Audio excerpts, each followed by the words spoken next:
Time keeps on leaving and we keep on moving. When do we pass on our wisdom to the youth?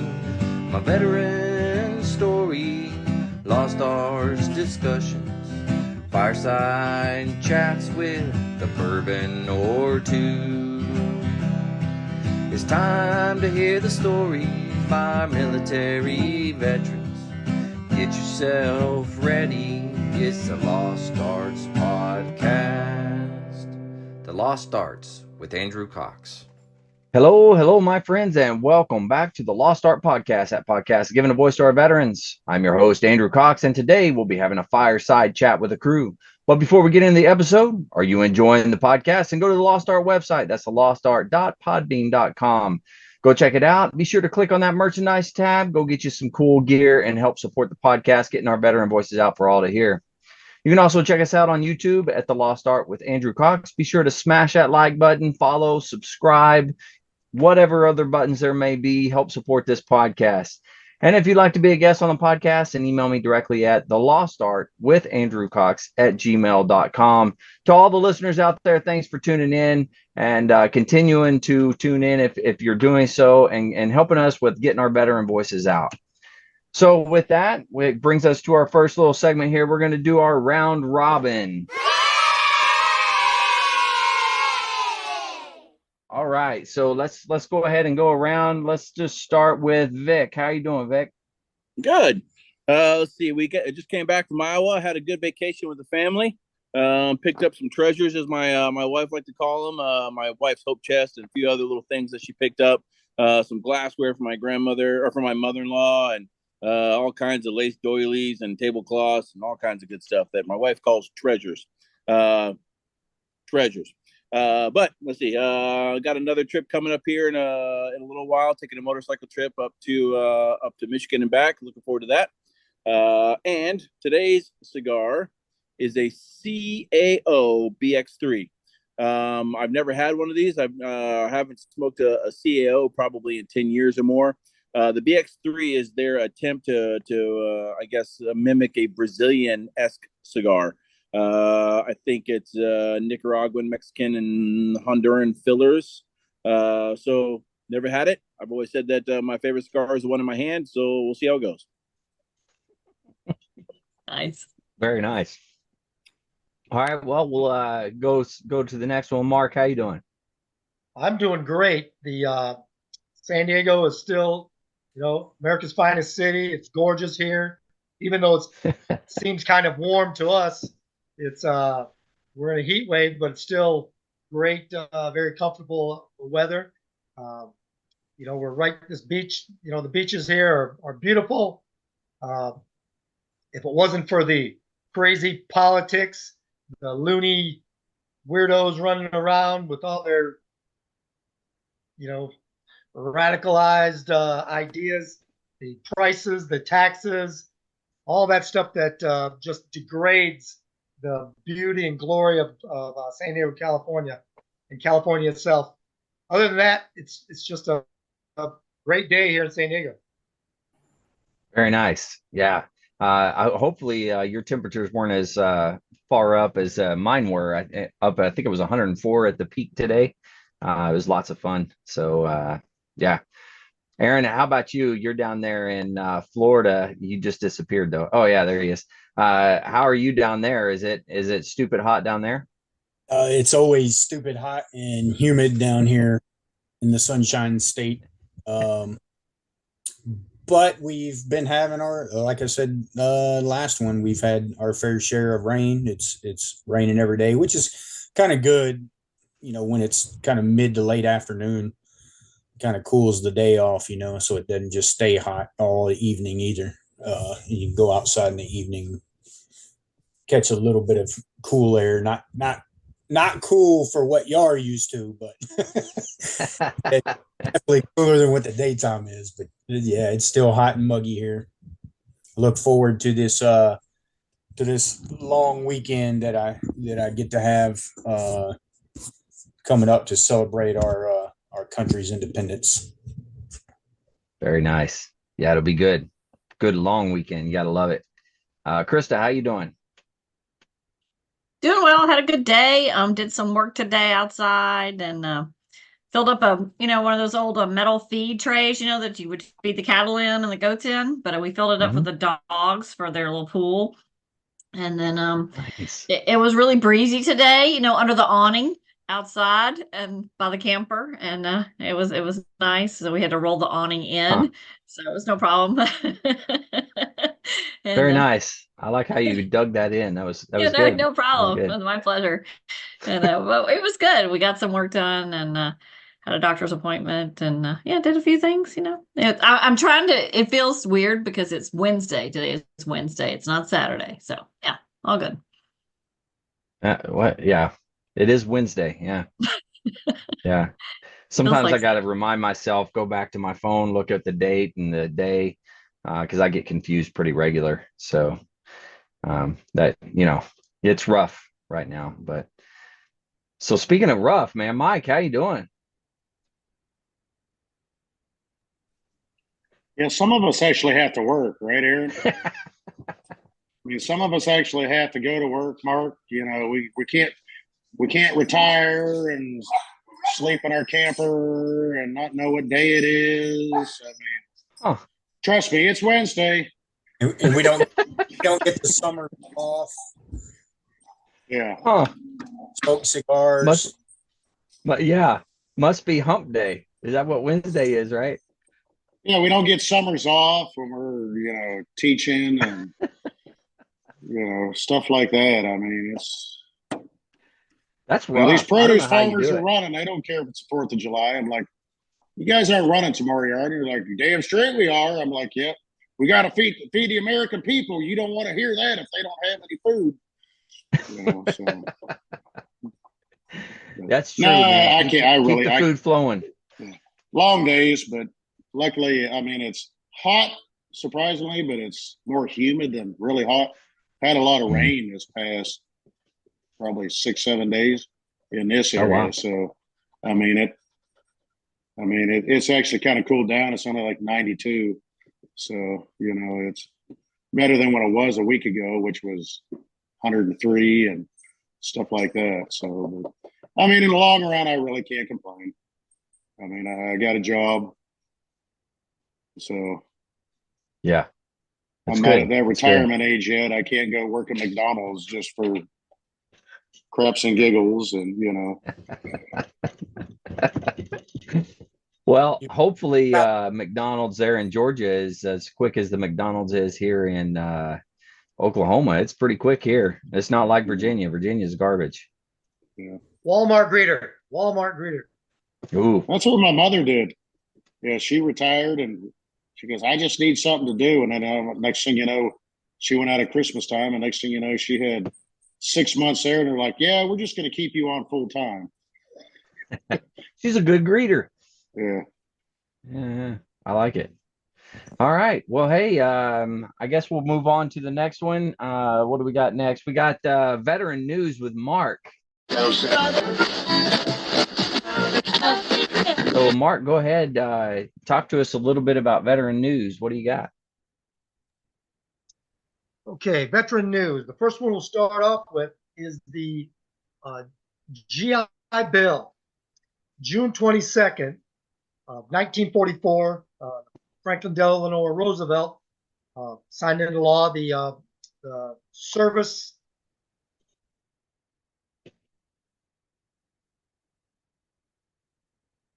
They got him.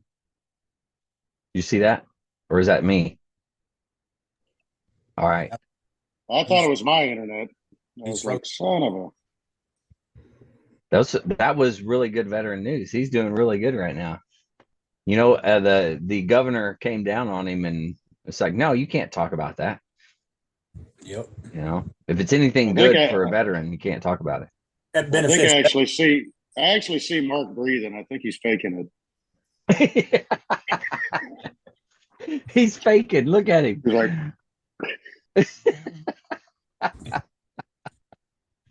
oh man.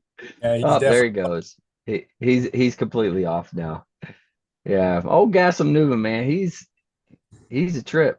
If he just, get in line, get his electric car, He'd be fine. I don't Oh, know. Well, we can move on. We yeah, can move on to another one.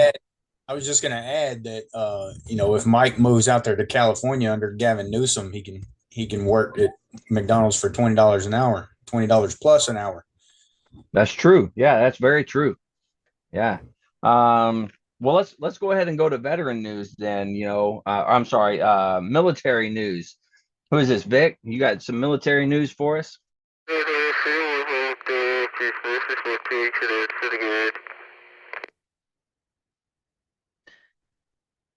We're on point today. We're on point. You got to hit your mute button, man. We forgot how to work. I'm a little new to this. We forgot Sorry. what we were doing. Yeah, we forgot what we were doing. I thought I was, I didn't care enough to mute, which is why I didn't think I was muted. So, I grabbed 4 or 5 articles that I thought were not veteran specific, but more current military stuff. Marines in Okinawa have received their new upgrades to their amphibious vehicles.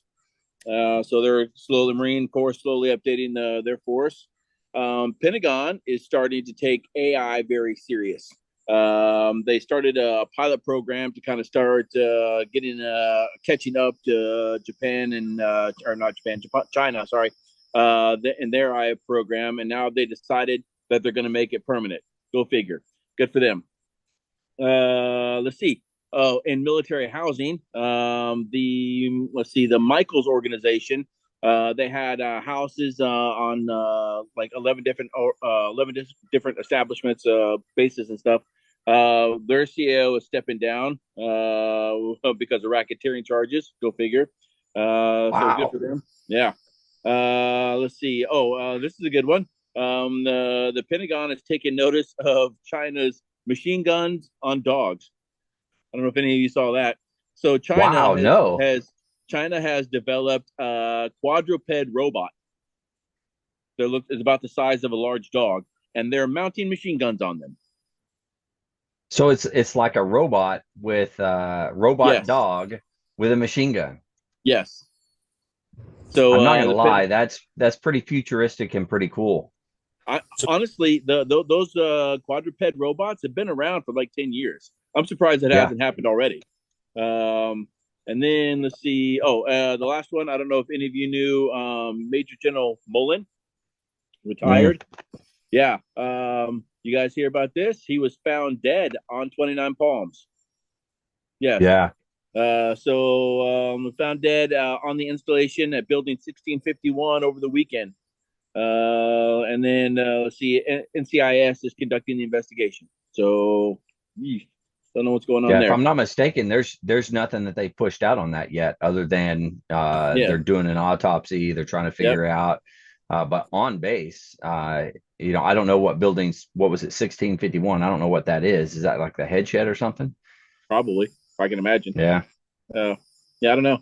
I didn't have a chance to look it up yet, but yeah, it's he's retired, but found on the installation, so he might have been there doing consulting or something. I don't know. You guys know that the majority of our generals are still on the payroll even after they retire, right? Yeah. Well, they didn't ask me to stay on. That's for sure. Yeah. So most of the generals from all branches are basically retained as advisors and they get paid like $250 an hour for advising. Yeah. So if somebody like, hey, we need your expertise on this, come on in, and whatever time they're advising is like $250 an hour. So, wow, I could advise for $250 an hour. Man, I'd give them all kinds of good advice. And here you are doing it for free. Look at you, man! What a patriot.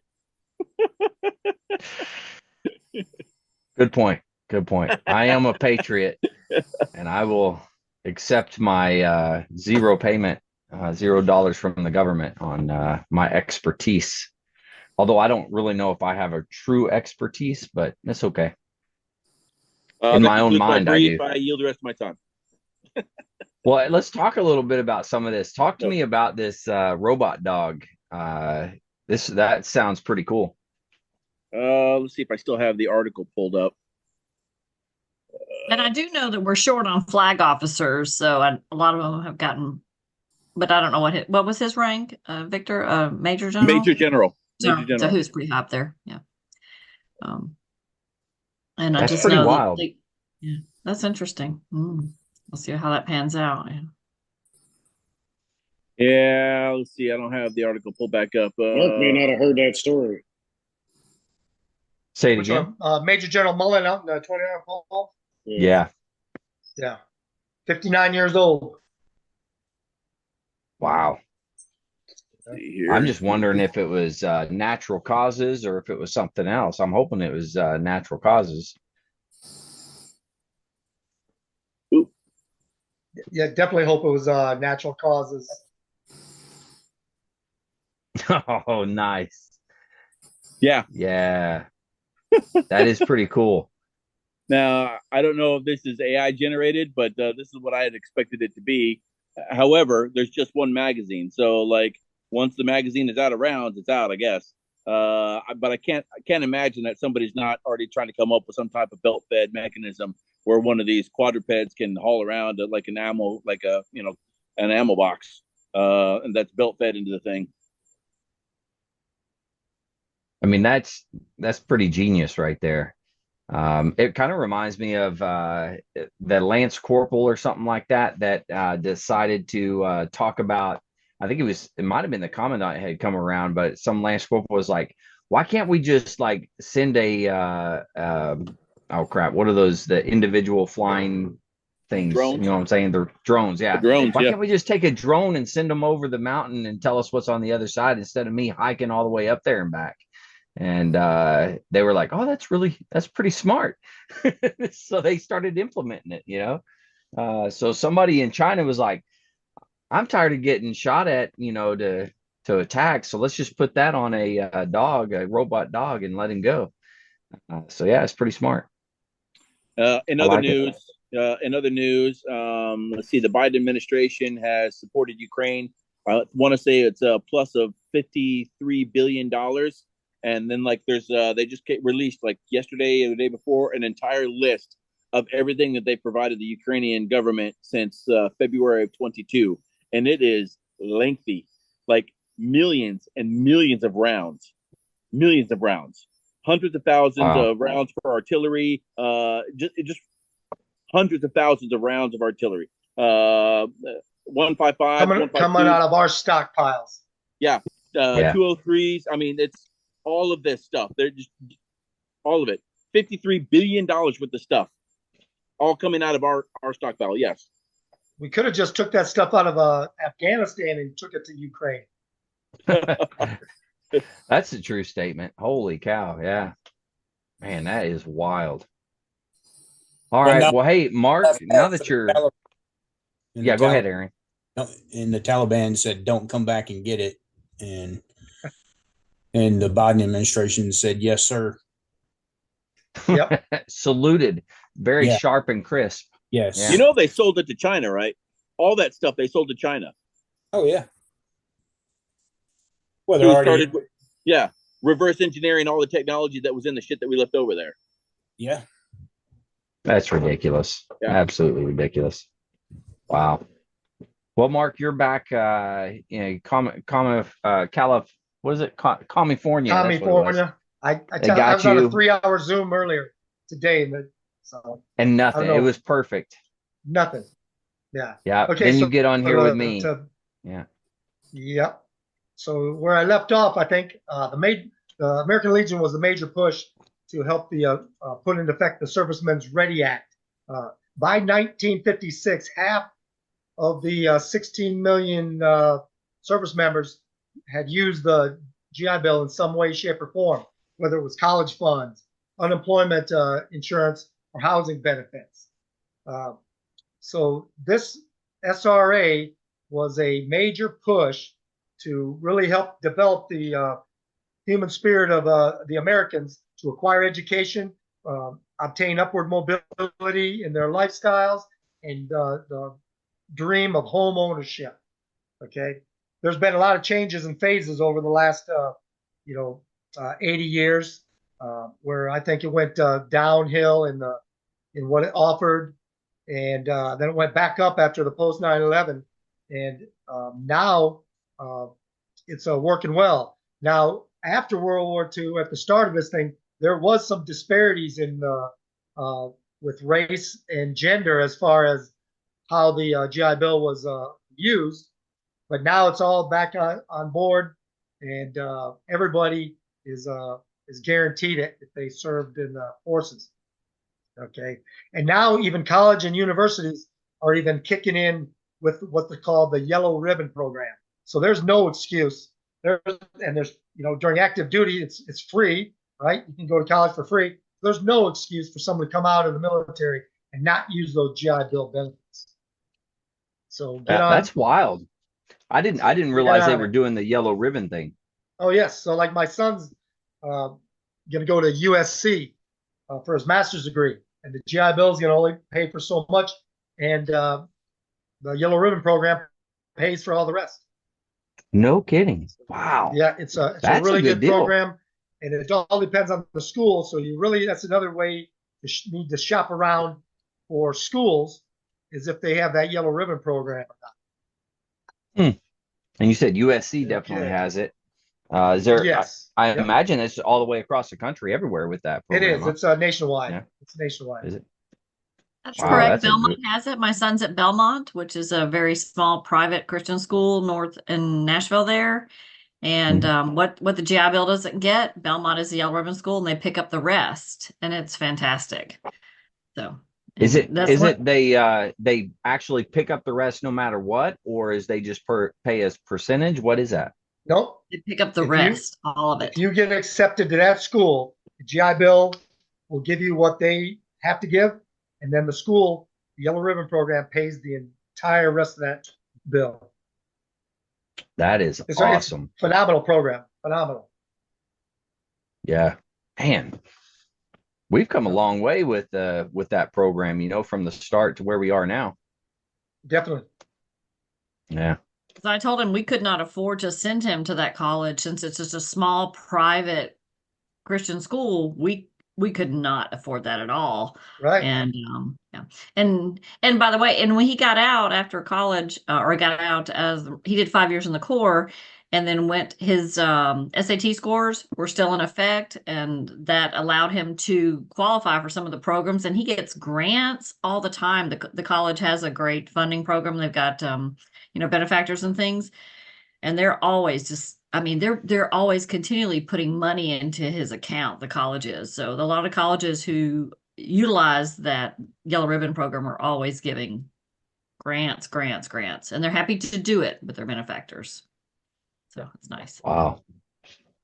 And so that's coming out of the benefactors? Go ahead, Mike. No, I'm sorry. You're asking the question. Andrew. I was just going to say, was that, you said it was coming from benefactors? The money for the Yellow Ribbon and all that stuff? Or the grants? I'm sorry, the grants? Okay. She said yes, the grants. She's on mute. However the college gets their funding and how they distribute it. Yeah, it says your school a certain amount toward your extra tuition fees through a grant, scholarship, or similar program. Wow. Really cool.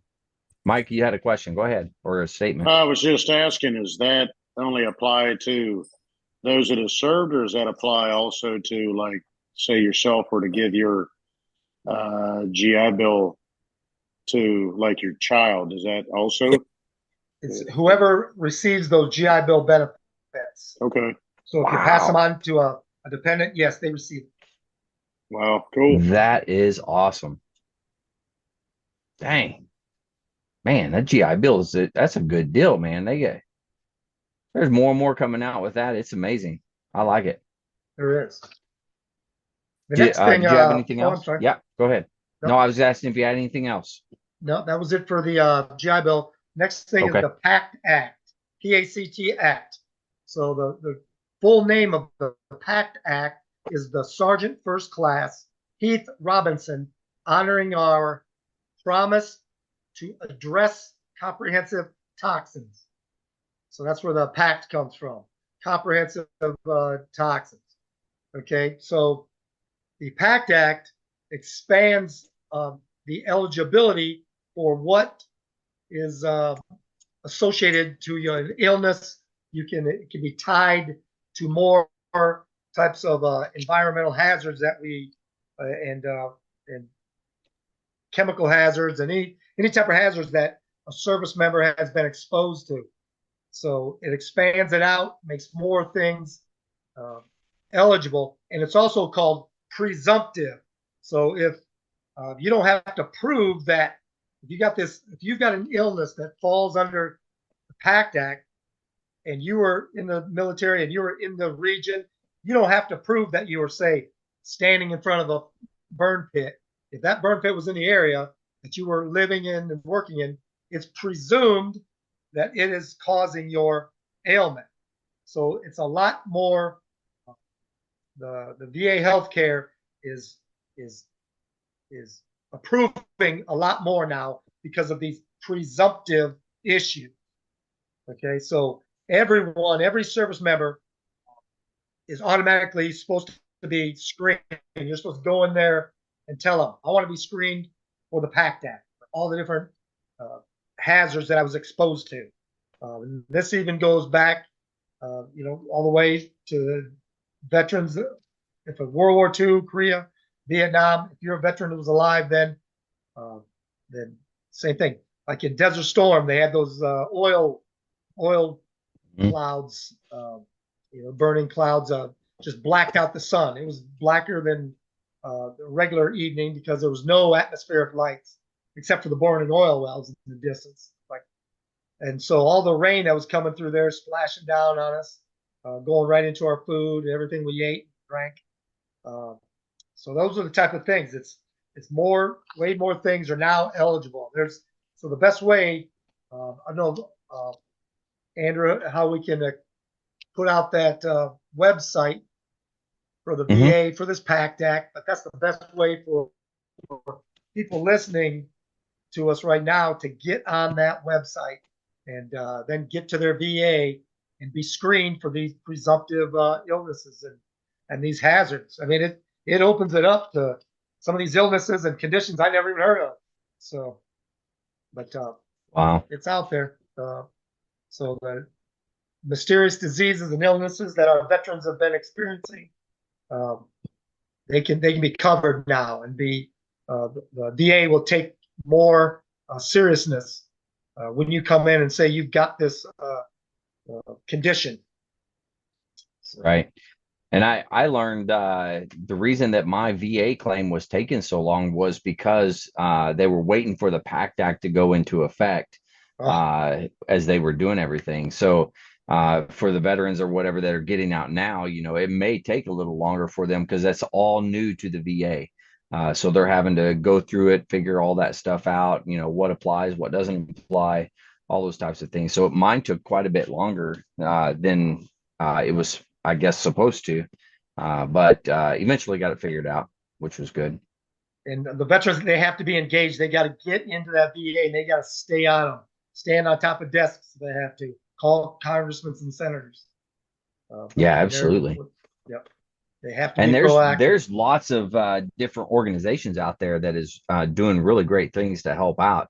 Like the VFW is one that, they go service out of their way to help. officers at VFWs, American Legions, Elks Lodges, any type of organization like that. That's what these organizations pay a certain person to do, to be the veteran service officer. So, once again, stand on their desk, make sure they're not just sitting in the bar drinking while they're supposed to be investigating stuff. Yeah, very true. I just met a guy, gentleman, former Marine, or I said not former. He was a Marine. He is a Marine. But he was in during the 80s, and he said he put it off for years and years and years. Worked for the county of LA, doing different things, and then he finally went because one of his buddies told him, he's like, "Hey, you need to go talk to this VSO." So he went and chatted with the guy and ended up getting disability. But he could have been getting it, the whole time. Correct. Yep. But so a lot of veterans, they don't think that they rate it. That was his thing, was I don't rate it. I was just in, it wasn't a big deal, whatever. That's what I tell the veterans all the time. This isn't a zero-sum game that if you get it, another veteran's not going to get it. It's actually the opposite.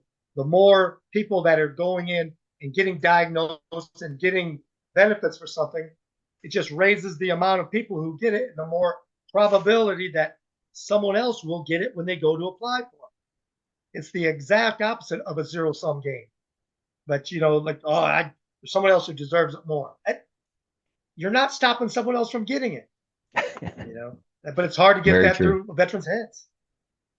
Yeah. And even those that have gotten a certain percentage, say you got 50%, 60%, something like that, you can, as your life progresses, things due to being in the military type of stuff, you can eventually have that raised.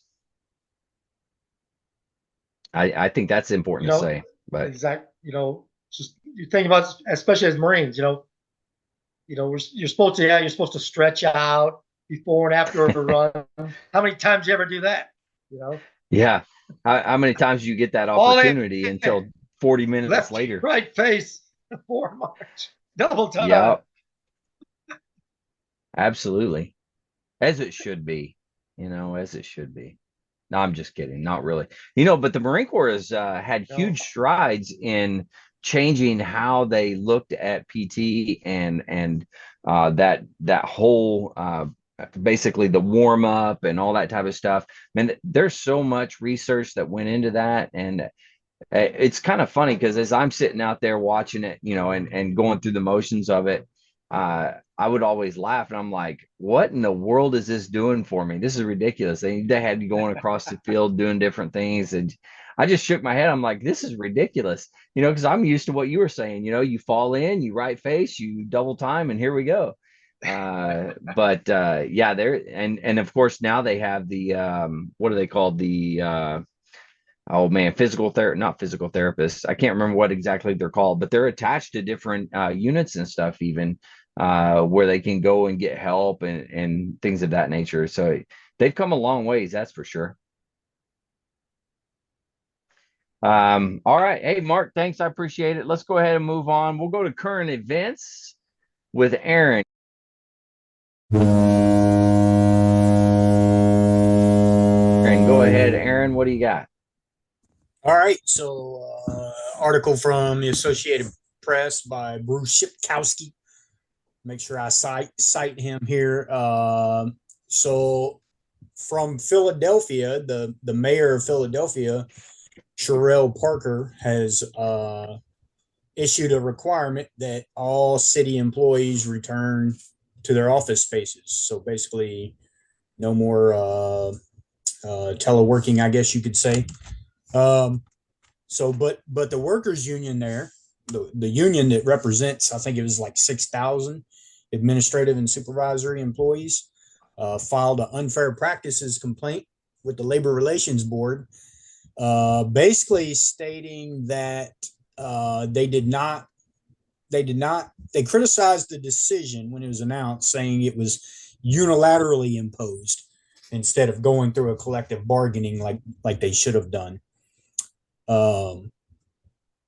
They believe, the union also believes, that the policy will worsen the worker shortage the city has suffered since the pandemic. So back up a little bit. This was put into place since COVID, right?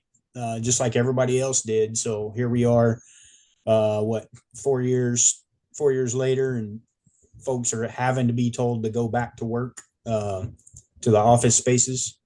So the mayor is a Democrat, but she has said that they didn't believe that the policy was subject to collective bargaining. So that's typical of a Democrat. But the changes were made to basically be more worker friendly and extend, and also extending a paid parental leave from 6 to 8 weeks and designating the Friday after Thanksgiving as a holiday. So basically telling them, hey, you need to come back in the office to go to work, but we're going to give you some more leeway in taking time off, if you will. So it's kind of, I guess, hey, go back to work, but we're going to give you this as a trade-off type of deal. Business leaders in the area welcomed the announcement, saying it'll benefit workers and the vibrancy of Philadelphia's downtown. My opinion is actually I don't disagree. As all you all know, I work from home. I would love to go in the office every now and then and do some work. It does kind of get how do you put it? It's kind of lame. I guess I'll say lame. Just being, some people work better in the house by themselves. I get it, but social individuals, people that enjoy company and being around people. I think it does help relations. As Marines, we always, a lot of us, I think they're getting away from it now, but a lot of us would rather do a face-to-face than a one of these than a teleconference or something like that. My life is surrounded by teleconferences. I would love to go in the office and actually talk to these people because you get a better feel of how they're thinking through whatever the task may be, right? So I kind of agree with it in a way. The part I disagree is, like I mentioned, it was a unilateral decision, and they did not kind of discuss it according to the complaint that was filed with the Labor Relations Board. Well, I got a question for you. When it comes to, civilians and working and stuff like that, I'll say leadership is not the same as the military. My opinion was whenever it was time, like COVID was over, whatever, hey, let's get back to work, because you can't be a leader without seeing that person, without having interactions with that person, because you can tell so much from an individual when they're standing right in front of you, whether they're happy, they're sad, they're upset, all those types of things. Whereas, and I'm sure all of you can understand this, but if you text or you email, what you say in that, you're not going to get the full effect. But if you're saying it to somebody to their face, man, it's tough. It's hard to get away from that, but I think from a leadership perspective in the military, it's important to make sure you're face to face. And I'm pretty sure the majority of the military is doing that, with maybe not some of the civilians that work for the military, but for the military personnel, now we're face to face now. What do you guys think about that? Kind of how I was looking at it from that aspect, but then I had to, after I read the article, I had to kind of think about it from a subjective lens, which is, me personally, I think they should have done the collective bargaining and probably come up with a hybrid way, because I missed one part in here. One thing they brought up is there's not enough office spaces for all the employees to return back to work. So yeah, completely, kind of changes things and says, well, okay, maybe we should do a hybrid version of this, and kind of a round robin or hot, left seat, right seat, shift work, maybe, even odd. Yeah. All kinds of ways to do it, but definitely just saying get back into the office now, or basically it wasn't in the article, but I'm making an assumption that it was, hey, you need to return to the office or you'll be, fired. Let go. Yeah. Well, you said it the good old fashioned way. You're fired. Get out of here. Yeah. That's very interesting. A privately owned business should be able to run it however they want. They want people at home, they can have them at home. If they want them in the office, that's going to cost them as far as space rental and all of that, electricity, everything like that. But that's a private business. A government agency, I mean, how can they show the American people or city personnel how their money is getting spent on these workers? Because believe me, they know city workers, county workers, stuff like that, sitting at home, not doing a damn thing, but their taxes are paying their salary. But jerk off. Oh yeah, you see it all the time. City employees driving the city vehicles around, just doing whatever they want, going to the stores, shopping.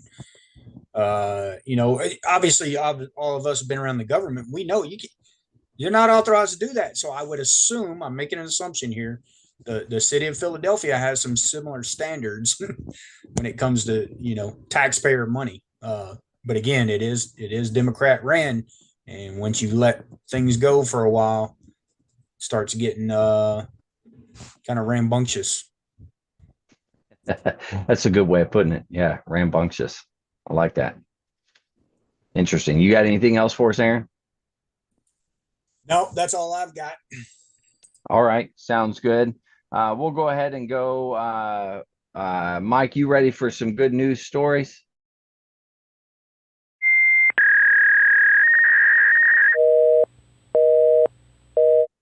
I guess.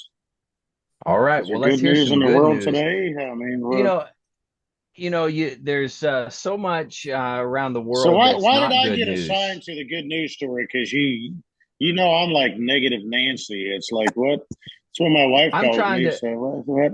I'm Trying to trying to bring some make. light into my life or what? Yeah, man. It's what I'm here for. I figured with the negative Nancy, this is the perfect opportunity to turn that frown upside down and and give us some good news. My whole life I've been told, why you always look like you're mad? I'm like, it's just my face. I mean, what you want me to? You want me to change something or what? I mean, oh, that hurt. Oh, don't Oh, do that. excuse me, That that was hurt. scary. That hurt. Ooh. It reminded me of a doll or whatever that has a scary face. It's chasing you with a knife. That's what that reminded me of. Yeah, when I smile like that, I'm like, oh, that hurt. Stop. Geez. Very nice. No, unfortunately, I wasn't able to overly research, but we did have. Well, we didn't, but the world had. I guess we should say is China has deployed probes to the moon. They've actually put a weather station on the far side of the moon, but they just recently had a capsule. I believe it was I do not speak Chinese, so I apologize to anybody out there. I'm not trying to offend anybody, but the Chang'e 6 mission returned to Inner Mongolia, where they were able to get almost 4.5 pounds of rock and dust. But the big thing with that is, we haven't had lunar samples since, United States went over there. And their the biggest achievement with that is they're able to do it without, from what I can read, that we don't have to have human beings involved in it, which, is a large safety thing. But they were able to deploy probes to the moon, which were able to then drill core samples. It's kind of like, we sent stuff to, what is it, Mars, Mhm. to rove around. But the big accomplishment from how I read it was because they were able to go to the far side of the moon, and that's the coldest part of the moon, that communications are extremely difficult on that side of the moon to maintain. But they were able to still get samples and still return the probe back to the orbiter, which was then able to send it back to Earth. Yeah, it's pretty And, wild. hopefully it's not a thing, where hopefully it's like the International Space Station, where it's all, hey, this is for all of us. This is for humanity to learn from. And the big Right. thing is they're talking about that it could really tell us and explain a lot to us about Earth, because that side of the planet is extremely crater ridden, and it's taken the brunt of asteroids and impacts. Although the Earth has too, but the moon has helped shield a little bit of that. But that's where they're trying to prove theories that that's actually where water and that came from on the Earth, from impacts from extraterrestrial rock, and even other planets hitting the moon or hitting Earth. And I don't think it was in this article. I mean, I've watched things and read several things on that they actually believe that some believe that the moon was part of the Earth at one point in Really? time. Yeah, there I've was never an heard that. impact from a larger planet or it was an impact from something that actually caused such devastation that much broke off from the earth and over billions of years that, everything kind of worked itself out into planet and the moon and stuff like that. But I just think it's extremely interesting. And like I said, unfortunately, I wasn't able to really read and do my assignment and do my homework. But It's okay. I got the paddle ready for you. Just go see the principal after this. Yeah. That ain't the first time. They ain't gonna be the last. No, Well, no. I'll say that given your personality, I was expecting like puppy dogs, kittens, and unicorns, man. Seriously. But I like that much better. I like that article much better. I try to talk about baby kittens as much as I can, but after a while, I just gotta stop. It's Yeah. Unicorns pet after a while gets raccoons and old. stuff like that. It's Yeah. Smart. But- Well, hey, I know for a fact that there's a couple of us on here that are what do they call them? Flat earthers. Aaron, I know you are. Don't lie, Krista. Your guys are flat earthers, and they don't believe in the moon and the stars and all that stuff. So I'm I interested noticed to hear Mark what hadn't even made a comment. You see, he's not even. I know he's probably a flat earther too. I'm not saying you know? a word. That's an There A. was Yeah. an old bandsman, Ryan Hauser, who believed we did not walk on the moon, that we didn't go to the moon. So, no, not true. We did. I actually know one person I know very well that says it was all staged. There's absolutely no way that Yeah. we went to the moon. So Yeah. There is compelling evidence if you want to research it. I believe in the moon. I don't know. I use pickup lines on my wife, like, is your dad a thief? And she said, no. Why? I said, who stole the stars and put them in your eyes? Oh, dang. oh, you romantic. Wow. Yeah, Hold look on a at second. you, I'm writing that man. one down. Yeah. Yeah. Okay. Say it Just again go ahead so and everybody just can send write to it all down. of us so we can keep it. That was Mark's good. like, damn it, I just had my anniversary and I could have used that. I know. Man. Speaking of anniversary, Mark, how did that go? Yeah. It was outstanding. We're in La Jolla, California. Right near the beach. It was beautiful. Went to dinner at this place called the Marine Room. It's a marine, like maritime, but it's right on the water. When the high tide comes in, water splashing right on the windows.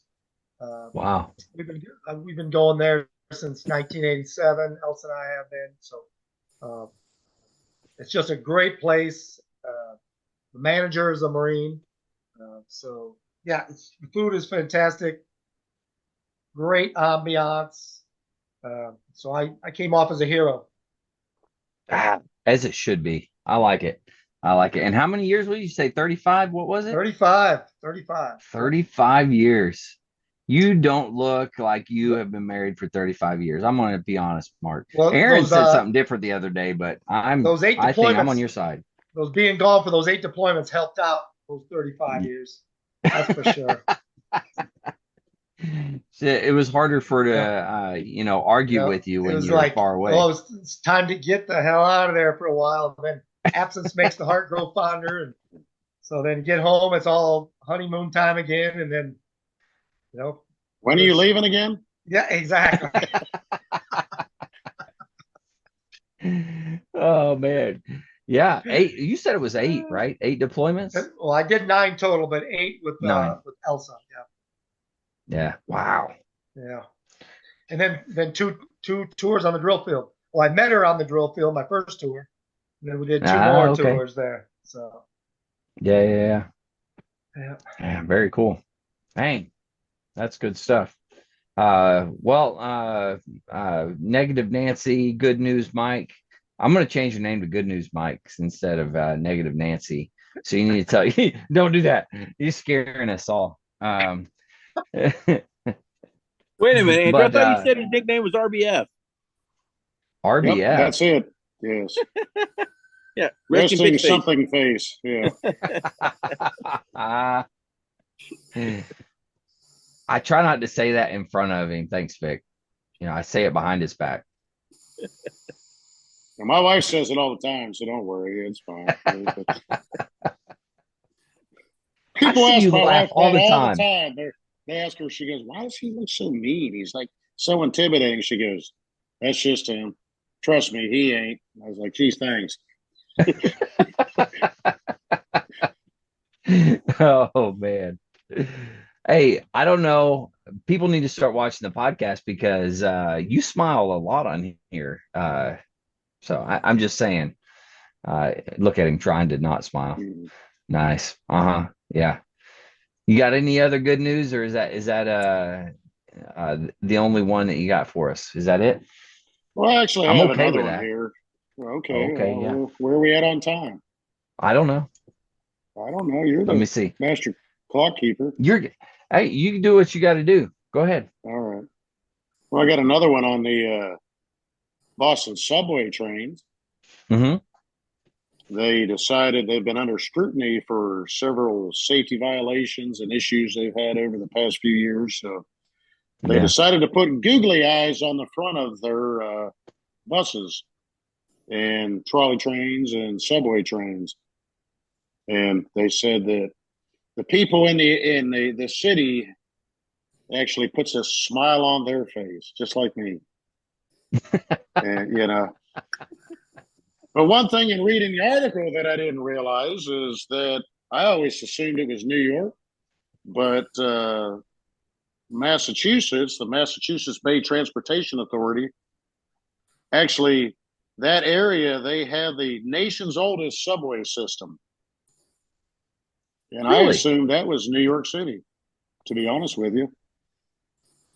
But That's they interesting. oversee the nation's oldest subway system, commuter rail, bus, and ferry service, which is Wow. actually pretty interesting. Yeah. But, I guess it's something that, it doesn't really do anything for me, but little things, like you see somebody driving a Volkswagen Beetle with little eyelashes on it, or, something like that, I guess, or at Christmas time with the Rudolph nose and the antlers, Yeah. stuff like that. I guess if it makes people smile, it's not a bad thing. So As much as we don't like it, it is a good thing to smile, I think. Yeah. So yeah. Well, even then, even if it doesn't make you smile, if it makes somebody else smile, and maybe it makes somebody else's day, you never know. So Good point. Good point. because none of us know what Yeah. anybody's going through, and maybe that's just what they needed to see. Hey, look at the googly eyes. Look at that shit. Wow. Look at that shit. Yeah. Oh, that's good stuff. Awesome. All right, Mike. Thanks. I appreciate you, man. So we got our new segment here. I'm pretty excited about this. This is this week in military history. Brought to you by Krista.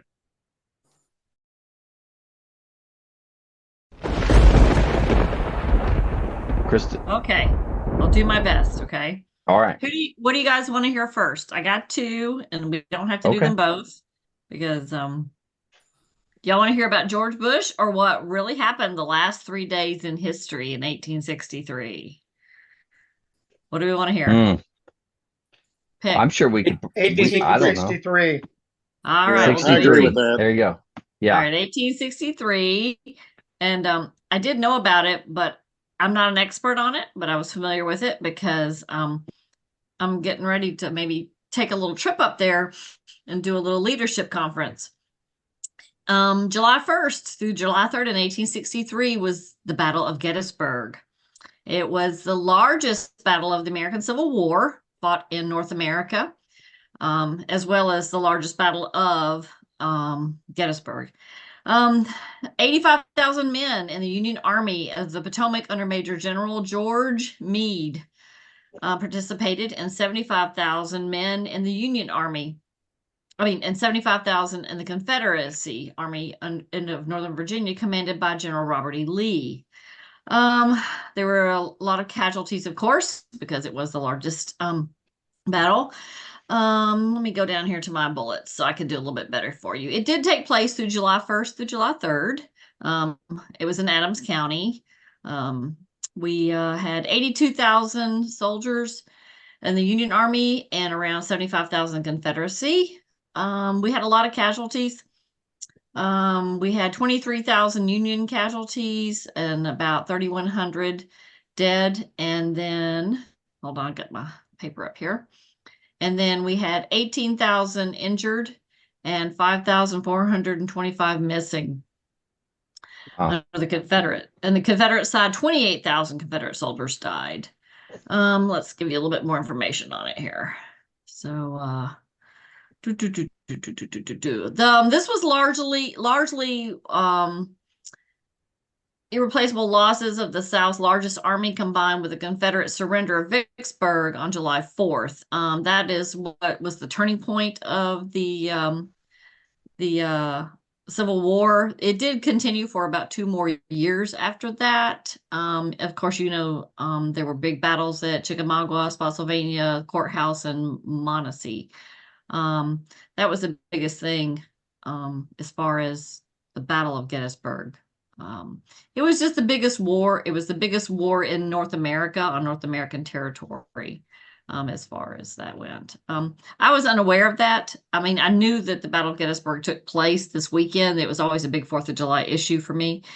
I just didn't know all the details about it. Ammunition that was used. Over 569 tons of ammunition was fired during that 3 days of fighting. Of course, it was a big Union victory at the Battle of Gettysburg. And of course, the Gettysburg Address was issued there on this day. So, That's really cool. It was interesting just to know that what took place there. As far as more than a third of Lee's army died during these 3 days as well. Trying to think if there's some other good facts I can give you about this as far as that. Got a few more too, by the way. You do, please. Actually, I'm happy to let you share, please. Because like I said, I wasn't an expert on this one. It was just that I knew that it took place this weekend as far as that. Even though, like I said, the fighting at Gettysburg took place for 2 more years, or the war took place for 2 more years. But please go ahead. Thank you, Victor. So I highly recommend to anybody that's a military buff to go to Gettysburg and see the battlegrounds there. It is amazing what they have done as far as being able to showcase. First of all, Gettysburg is the single largest collection of monuments in the United States. Nearly every unit that fought at Gettysburg has a monument. It's like 260 monuments or something like that. It's a crap ton of monuments. They're everywhere out there. It's awesome. Second of all, they have a drive around Dothan. So you can get a tour where the Dothan gets in your car and drives you around all the battlefields, which is awesome. Because you really get to see where, these came here and that here and that, this and that. And so during the Battle of Gettysburg, the statues for Meade and Lee are in where their locations were on the battlefield. Oh, wow. So there's these giant, square structures with these giant bronze horses on them, with Meade sitting on one and Lee sitting on the other. But you can stand in front of one of the monuments and see the other monument. It's really close because generals don't stand that close on battlefields anymore. You can literally look all the way across the field over there and see Lee if you're standing in front of Meade. It was awesome. The actual museum for Gettysburg is a 360 diorama. So you go upstairs into this 360 degree room, this round room, and the Dothan will point out where all the major conflicts around Gettysburg happened, which is awesome. And there's like a 15-minute video that they play at a theater downstairs, which is also awesome. For the band guys, here's another little interesting fact. For those of you that have played Joyce's New York 71st Regiment March, like I said, once or twice. Yep, once or twice. Nearly every unit that was there has a monument. So when we did the drive around Dothan tour, I asked if she knew where the New York Regiment monument was at. She said, yes, it's not on the normal path, but I'll take you by it. So I got to go to the New York Regiment, and then where each battalion was on the field, they have their own little individual marker. So they have one large monument for the regiment, and then there's a marker for each battalion. So I went and took a picture next to the marker, the regiment marker, and I went over to the 71st Battalion marker, which was awesome.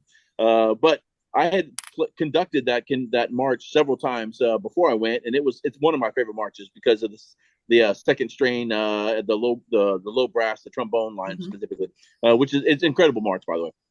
So it was really cool playing the march and then getting to go see the marker on Gettysburg, and then coming back and being able to tell the Marines about it. But definitely a bucket list thing. If you haven't been to Gettysburg and you're anywhere near it, go out of your way to go there. It is an amazing, reverent, kind of like somber place to be. It's a great experience. And just the Very leadership cool. lessons that they learn from Gettysburg, all of the things that it means to me from reading about it over the years, and that's why I look forward to it. I'm glad. I got chill bumps.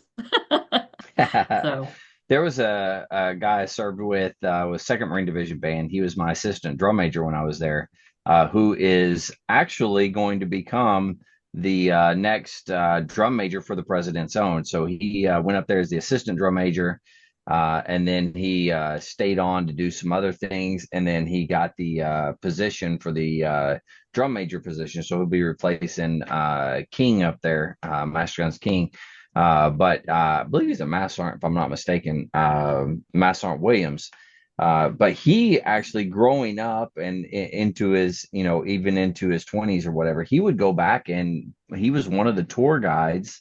I don't know if it's the same thing that you were talking about, Vic, but he actually used to take people around and show them Gettysburg and all the different things like that. It was really cool.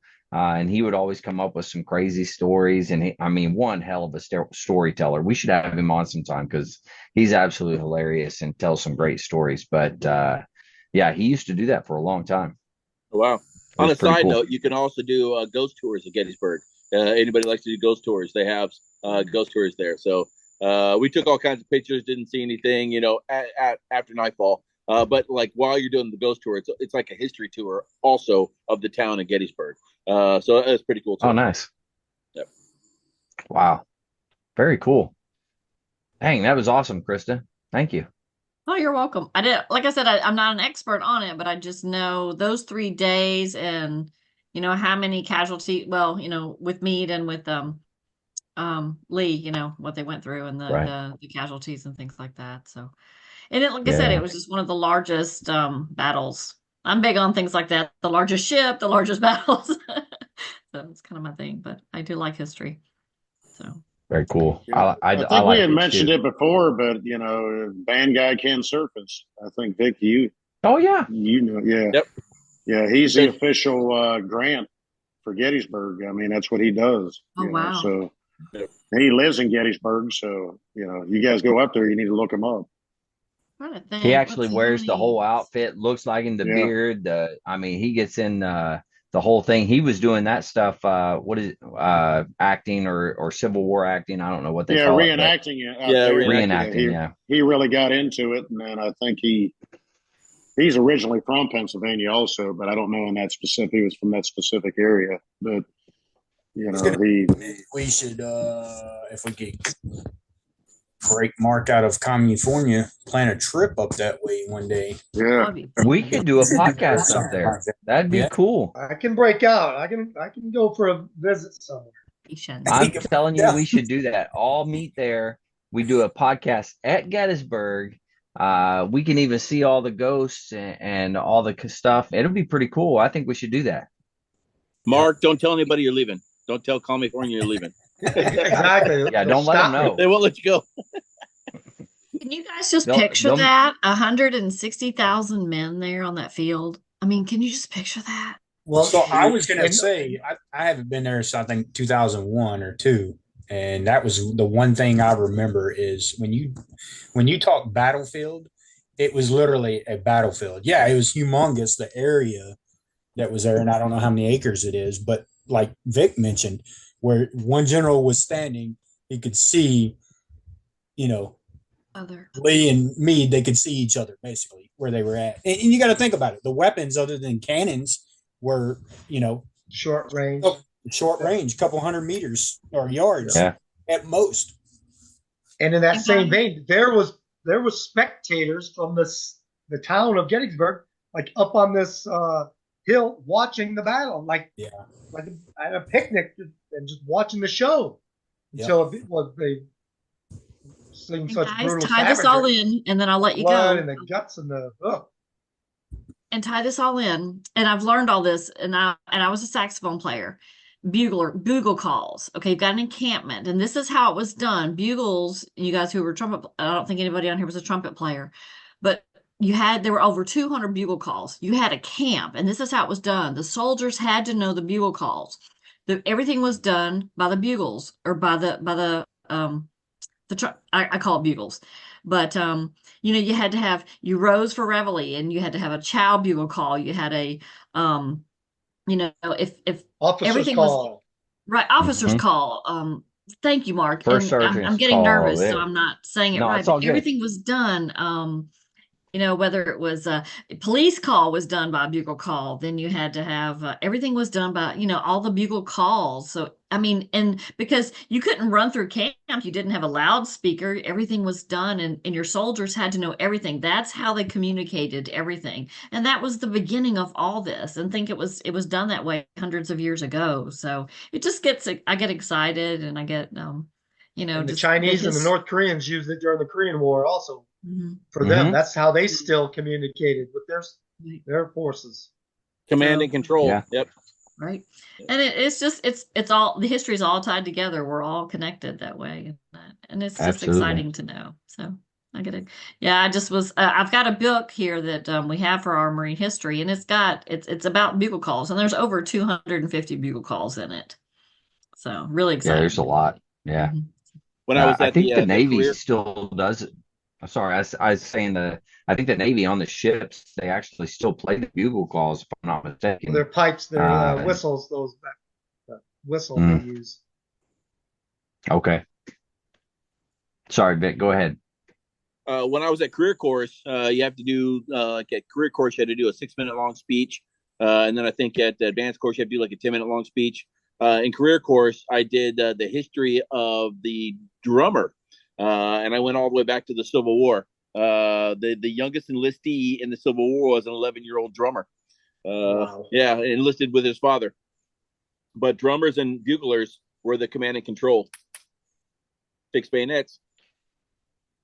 And if you think about it, the President's Own and the Drum and Bugle Corps represent by their uniforms what musicians were back in the day, right? So they wore red coats, which signified non-combatants at the time. So the President's Own and the Commandant's Own still wears the red coats as well, which is pretty interesting. Well, I tell you, there's nothing more piercing to me than echoing taps. God, yeah. Wow, that's just.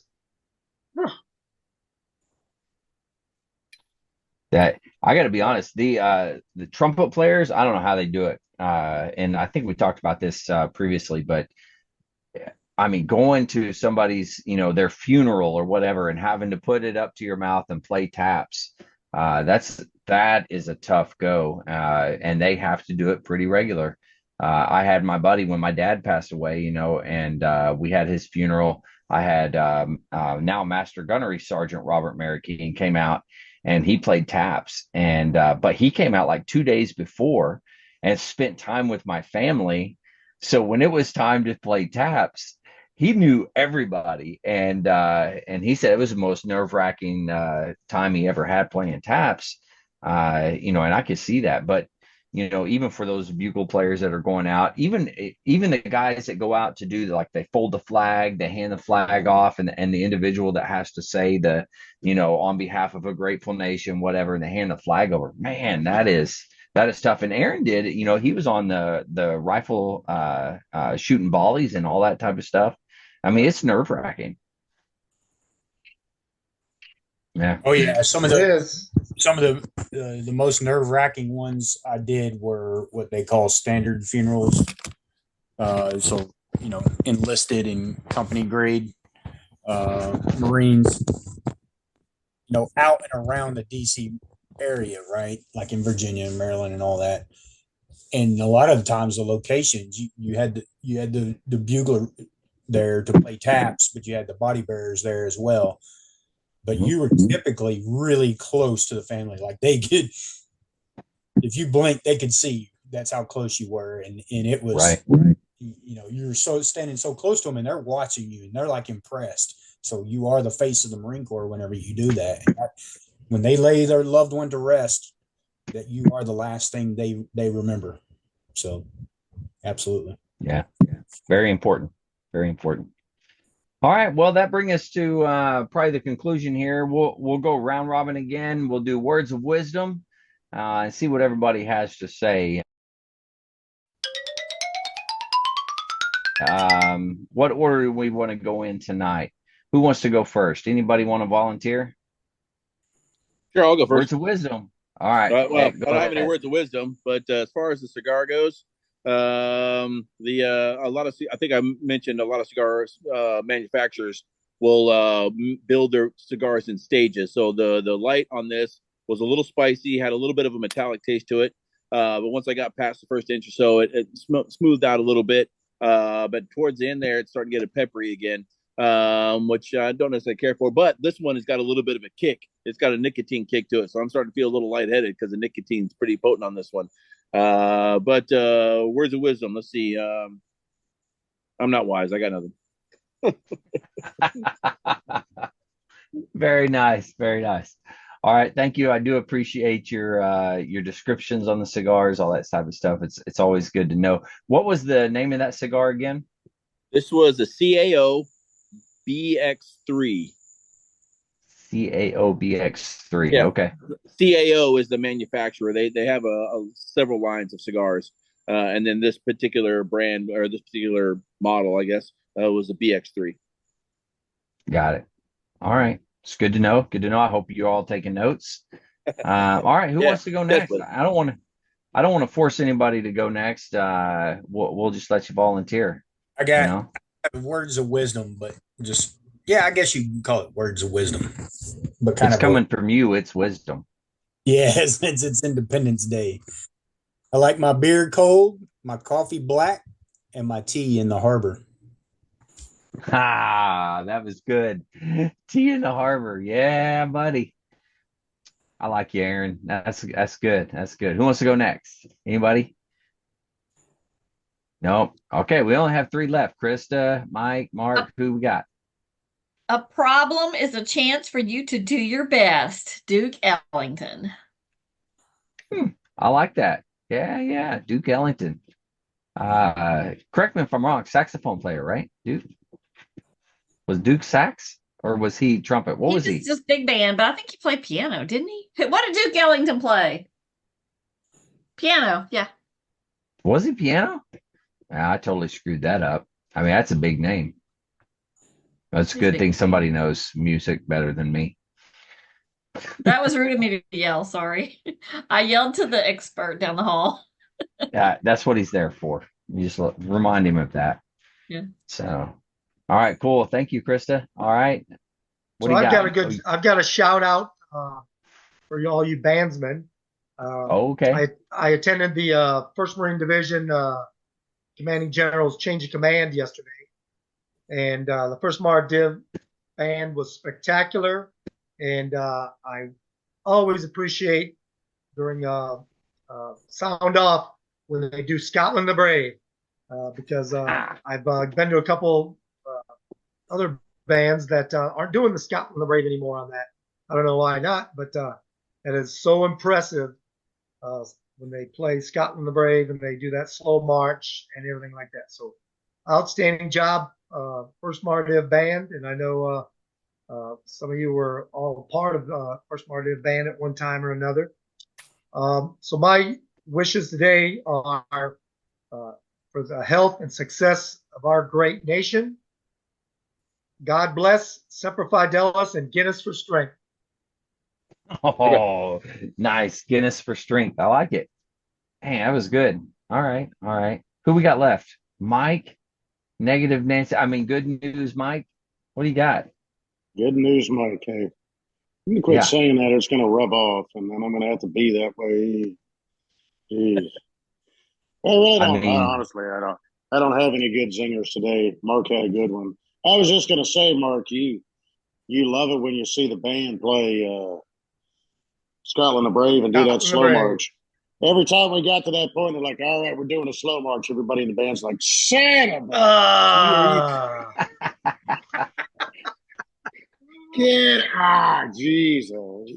All right.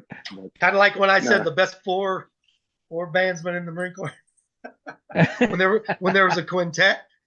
Yeah. Yeah. That was good. Yeah.